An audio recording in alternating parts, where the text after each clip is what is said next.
apa saja perkara-perkara sunnah-sunnah yang harus diperhatikan ketika kita menyambut hari kebahagiaan, hari kemenangan, yaitu hari Lebaran. Ya. Di antara bentuk senang-senang hari Lebaran memakai baju yang bagus, pakai minyak wangi. Dan di antara bentuk memuliakan tamu adalah kita pakai baju yang bagus. Ya. Bukan tamu datang kita pakai kaos oblong, kemudian robek kanan, robek kiri. Enggak, kita jamu tamu dengan pakaian yang bagus, menunjukkan kita menghormatinya. Ya.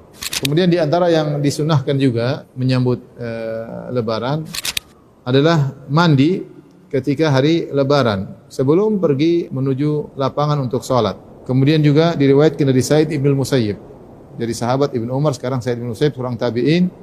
Dia pernah berkata, sunnatul fitr thalathun, bahwasanya sunnah yang berkaitan dengan Idul Fitri ada 3. Al-masyu ilal musalli, berjalan menuju lapangan.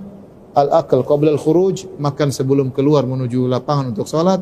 Wal iktisal, dan juga mandi sebelum pergi untuk salat. Kemudian di antara sunnah berkaitan dengan Idul Fitr adalah menyegerakan makan sebelum berangkat menuju salat Id. Dari Anas bin Malik radhiyallahu anhu, qala kana Rasulullah sallallahu alaihi wasallam la yaghdu yaumal fitri hatta ya'kula tamaratin wa ya'kuluhunna witran. Kata Anas radhiyallahu anhu adalah Rasulullah sallallahu alaihi wasallam tidaklah keluar untuk salat Id sampai beliau makan beberapa butir korma, dan beliau makan ganjil ya. 1 boleh, 3 boleh, 7 boleh, 31 juga boleh ya. Ganjil, yang penting ganjil ya.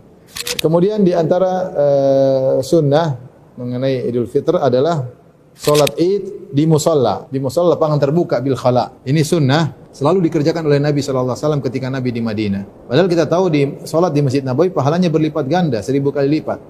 Tapi untuk salat Id Nabi sengaja meninggalkan Masjid Nabawi untuk berkumpul di lapangan.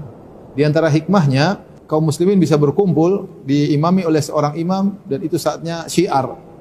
Begitu hebat ketika orang berkumpul di suatu lapangan dengan jumlah yang banyak, menunjukkan syiarnya Islam ya. Dan ini yang dituntut dalam syariat, bahwasanya Id adalah hari berkumpulnya kaum muslimin dan juga syiar tentang Islam.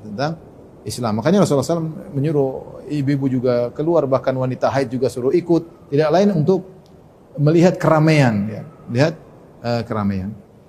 Kemudian di antara sunnah juga yang berkaitan dengan hari Lebaran adalah mengambil jalan yang berbeda antara pergi dan pulang. An Jabir bin Abdullah, dari Jabir bin Abdullah radhiyallahu anhuma, qala, dia berkata, kana Nabi sallallahu alaihi wasallam idza kana yaumu Idin khalafa at-tariq.